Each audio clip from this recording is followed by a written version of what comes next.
इख्तियार करेगा।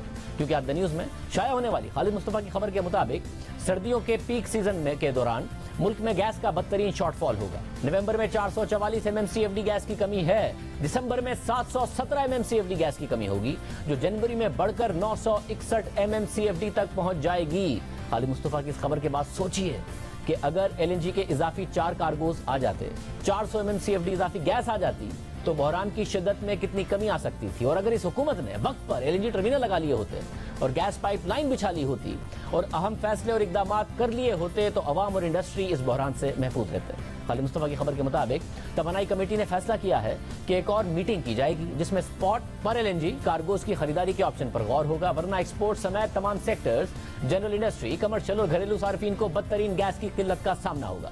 मुशीर तिजारत ने भी वजारत तवानाई पर जोर दिया है कि एक्सपोर्ट सेक्टर को बिला तात्तुल गैस की फराहमी यकीनी बनाई जाए ताकि $38 अरब की बरामदात का हदफ हासिल किया जा सके। ये वही सूरत हाल है जिसकी हम निशानदेही कर रहे थे, मगर ठोस इकदाम करने के बजाय हम पर इल्जाम तराशियां शुरू कर दी गई, जिसका सिलसिला आज भी जारी रहा। हमारे 18 अक्टूबर के इंटरव्यू में हम्माद अजहर ने वादा किया था कि वो सर्दियों में गैस के बहरान पर बात करने के लिए जरूर आएंगे। दोबारा देख लीजिए, उसके बाद बताते हैं कि फिर उन्होंने क्या किया। मुझे अपनी आप नहीं आना चाह रहे ना दिसंबर में जो क्राइसिस आने वाला है, आप नहीं आना चाह रहे ना दिसंबर में जो क्राइसिस आने वाला है, आप लोगों की वजह से जो देर से आपके क्राइसिस पे दोबारा आ जाऊंगा, इसमें क्या मसला है? तो आप आ जाइएगा दोबारा के क्राइसिस पे, आप दोबारा आ जाइएगा, मगर अभी तो बता दें जुम्मे वाले दिन जो हकायक की है, मुझे जरा उसकी तो जुम्मे को ही तो बताया था मैंने, जुम्मे को ही ये बताया था मैंने कि दिसंबर में क्राइसिस आने वाला है, जुम्मे को ही बताया था आपका। आप नहीं आना चाह रहे, मगर मैंने आपको इनवाइट में लिखा था ना कि हम बात करेंगे सर्दियों में गैस के क्राइसिस की, आप क्यों नहीं बात करना चाह रहे हैं? मैंने फ्राइडे के शो में बात की थी कि बहरान आएगा आपकी वजह से। हमने खुद कहा के आएंगे, 32 दिन हो गए हैं, हम अब तक उन्हें 6 दफा बुला चुके हैं मगर वो नहीं आए हैं। आज 6ठी दफा बुलाया, आज भी जवाब नहीं दिया। हम्माद अजहर वादे के बावजूद ना सिर्फ प्रोग्राम में नहीं आ रहे हैं बल्कि ट्विटर पर मुसलसल नई शराइत रख रहे हैं। हमारे 5 बुनियादी सवालात का जवाब देने के बजाय अब तक हमारे सामने 5 शराइत रखी जा चुकी हैं। पहले हमने शो में बुलाया और कहकर बुलाया कि गैस के बहरान पर बात करेंगे, तो उन्होंने शो में आकर कह दिया कि वो फिर शो में आएंगे और फिर गैस बहरान पर बात करेंगे। फिर एक और शख्स से हमारा मुनाजरा होने की ख्वाहिश का इजहार कर दिया। फिर एक और मुतालबा हमसे ये किया गया कि हम अपना प्रोग्राम अपने ही स्टूडियो से ना करें बल्कि उनकी वजारत में जाकर करें, जहां मिनिस्ट्री, हम्माद अजहर और एक्सपर्ट्स के साथ लाइव शो उनकी वजारत में बैठ के करना होगा। फिर चैनल की इंतजामिया पर दबाव डालकर प्रोग्राम रोकने की कोशिश की गई और फिर प्रोग्राम रोकने के लिए बाकायदा सोशल मीडिया पर ट्वीट कराई गई। और फिर हमने बुलाया तो आज एक नई डिमांड रख दी गई कि प्रोग्राम ही कोई और एंकर करेगा, हम नहीं करेंगे, और हम्माद अजहर हमारे साथ उस एंकर की मौजूदगी में मुनाजरा करेंगे। 18 अक्टूबर को हमारे प्रोग्राम में दोबारा आने का दावा करके गए थे। फिर जब बुलाते हैं तो हर दफ़ा एक नई डिमांड सामने ले आते हैं और प्रोग्राम रुकवाने के लिए इंतजामिया पर दबाव डाला जाता है। और दिलचस्प बात यह है कि हमारे कल के प्रोग्राम के जवाब में हम्माद अजहर ने आज के प्रोग्राम में तो नहीं आए, मगर जवाब देते हुए ट्वीट किया कि कल शाहजेब खानजादा ने प्रोग्राम में कहा कि उसके प्रोग्राम बंद करने के लिए कोई बड़ा प्रेशर डाला गया है और ये फाशिज्म है। मैंने जियो इंतजामिया से पूछा कि किसने और कब ये प्रेशर डाला, तो जवाब में मुझे शहबाज गिल के नीचे दिए गए ट्वीट का हवाला दिया गया।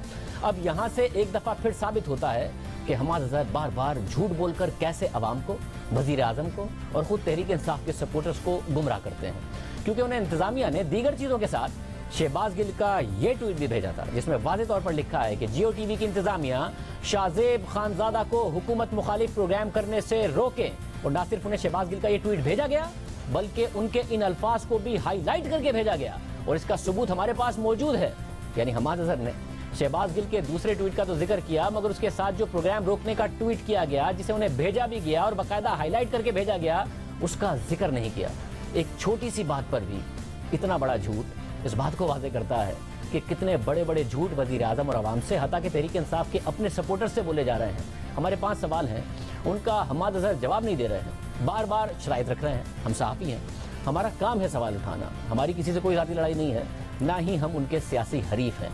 ये मामला अवामी मुफाद का है, शहरियों के चूल्हे ठंडे पड़ रहे हैं, इंडस्ट्री मुतासिर हो रही है, अवाम और इंडस्ट्री दोनों मुश्किल में है, दोनों शिकायत कर रहे हैं, मुल्क की मईशत मुश्किल में है, हुकूमत मुश्किल में है और आइंदा आने वाले दिनों में इस बहरान में मज़ीद शिद्दत आएगी और इसकी वजह हम्माद अजहर की नाअहली होगी।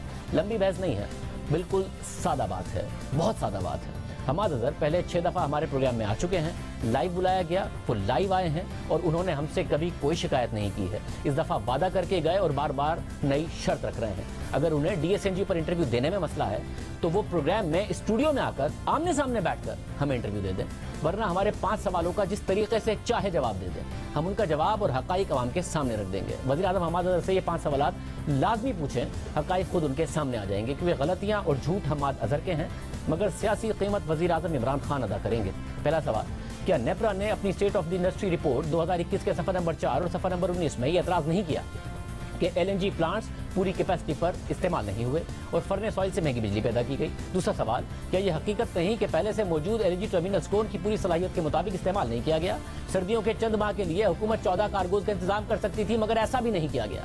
तीसरा सवाल, वज़ीर आज़म हमाद अज़हर से पूछें कि क्या यह हकीकत नहीं कि गुज़िश्ता साल का बहरान देखने के बाद रवा साल भी सर्दियों के लिए एलएनजी के टेंडर्स करने में ताख़ीर की गई, जिसकी वजह से 6 से 8 डॉलर्स में मिलने वाली एलएनजी 30 डॉलर्स तक खरीदनी पड़ी और जितनी मिली वो भी पूरी तरह नहीं मिली? क्या गुज़िश्ता बरस के तजर्बे को मद्देनजर रखते हुए मुख्तलिफ ममालिक ने मार्च में सर्दियों के लिए एलएनजी नहीं खरीदी थी?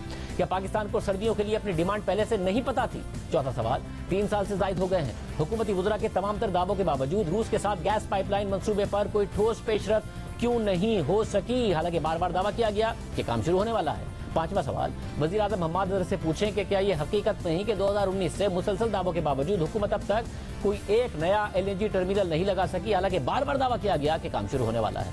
ये है वो 5 सवाल जो हम मुसलसल उठा रहे हैं मगर वज़ीर तवानाई जवाब नहीं दे रहे हैं। और अगर हमें जवाब नहीं देना चाहते तो वज़ीर आज़म ही को जवाब दे दें और वज़ीर आज़म ही उनसे जवाब ले लें या फिर आवाम के सामने रख दें। तो हमें परेशान करें।